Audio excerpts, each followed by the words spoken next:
Hey there everybody, James here, and we are back with another video in our Watch Basics series. So today we're going to be covering the topic of clasps on a watch, and we're going to talk about what it is. We're going to talk about some different styles of clasps, and then we're also going to, of course, look at some examples so that you can get an idea of what these things are. So if this is your first time stopping by the channel, I just want to say thanks for coming by. I do appreciate it, and I'm a really big proponent of being what I call a satisfied collector. You know, I want you to get out of watches whatever it is that you want to get out of watches, and that may be different for the two of us, and that's okay, because there's plenty of room in this hobby for everybody, and that's one of my favorite things about it. So I want you to know more about the watches that you have so that you love those watches and be a satisfied collector with what you've got. So that being said, let's dive in. Please do like, comment, and subscribe to the video, and let's get going on this topic of clasps. So the first thing that we need to talk about is what is a clasp. We got to just kind of define it first, and really a clasp is just the mechanism that allows you to secure the watch to your wrist. So again, here's a watch. This is my Grand Seiko. We're going to look at it in a second. The clasp simply closes around my wrist to make sure that it's snug and it's not going to pop loose while I'm wearing it. I've never had it happen, but God forbid you lose a spring bar or, you know, your clasp accidentally opens without you meaning to.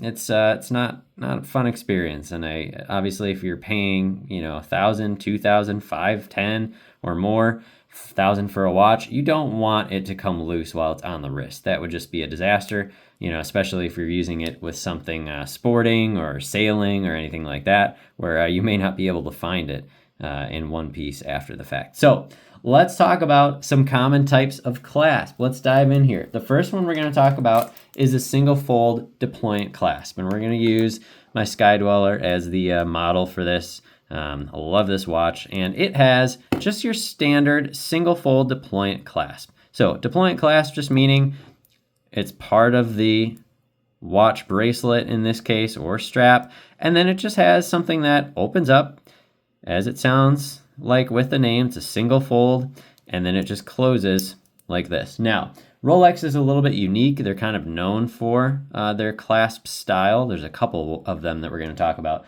This one is what we call just a beak and a hook style clasp. So if you look at the inside of the clasp here, there's a little beak right there, and then there's a hook here.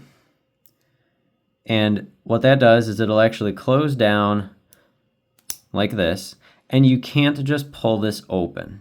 It's got actually a spring-loaded mechanism right at the top here, so that in order to open this, I have to take my finger, and I've got to actually pull this back.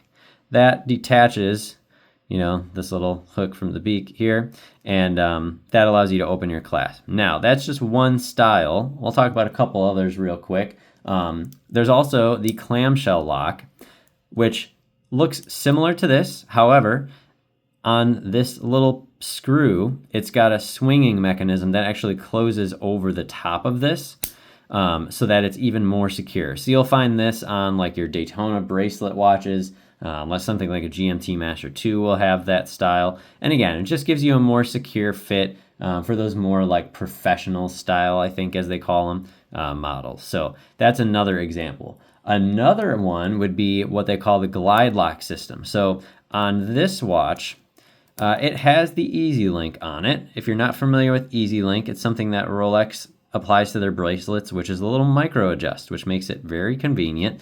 So I can wear my watch like this, where the bracelet's fully extended out, or if I want to, I can fold it back, and then it will click into place, and that actually just removed some length from it. So it's just an easy, quick, on-the-fly adjustment, and you can see on the inside of the clasp, there are some little divots. You can really only see, I'm trying to get it in focus here, there we go. You can really only see the last one because I've got it in the middle right now. So there's one here, mine is in the middle, and then there's one on the inside as well. So on some versions like bracelet, or Oyster Flex models, they actually have it where there's a track divoted out on the inside. So you can just take this and you can move it all the way from the edge of the bracelet or the clasp to the middle here where the other side of it connects. So you can just kind of freely move it. So it just gives you more options in terms of connectability.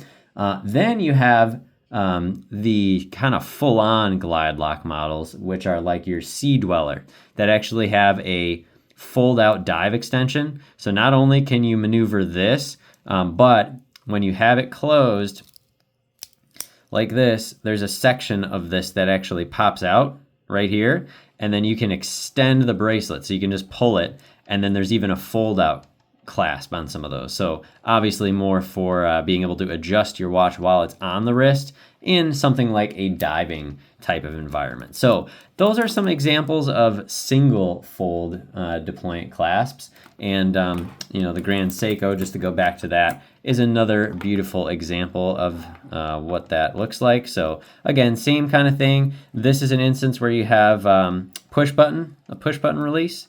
So again, on this clasp, it's just got a little pivot right there, and then you close it like this.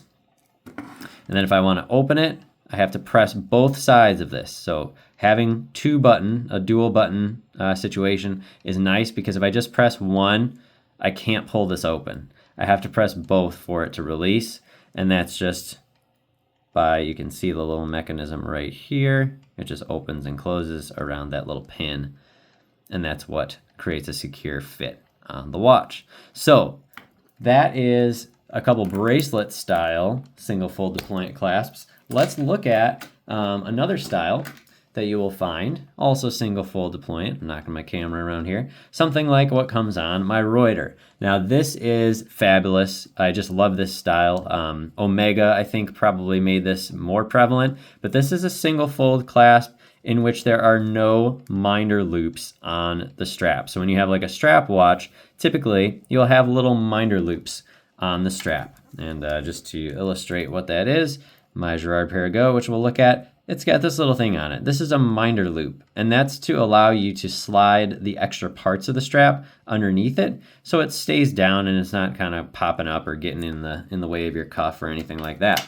So some straps and clasps are minderless, and basically what that does is it's just the same. So it actually has a dual push button single fold deployant clasp, just like the Grand Seiko. However, you can see that the excess of the strap is on the inside, so that when I'm wearing it and I close the clasp, the excess strap is on the inside versus the outside. So I don't need any minder loops, because it's just up against my wrist, and I don't need to have anything to hold it at all. It just stays solid like this, and it kind of stays out of the way and provides a nice fit, and it obviously looks fantastic because it's a Dan Reuter. So that's another style of single fold deployant clasps. Now, I actually realized as I was going through this, I don't have any double folding clasps. You'll find that on some like JLC dress watches will actually have that style of clasp, or like a Vacheron Constantin Overseas is a bracelet example of that. So again, this is my JLC.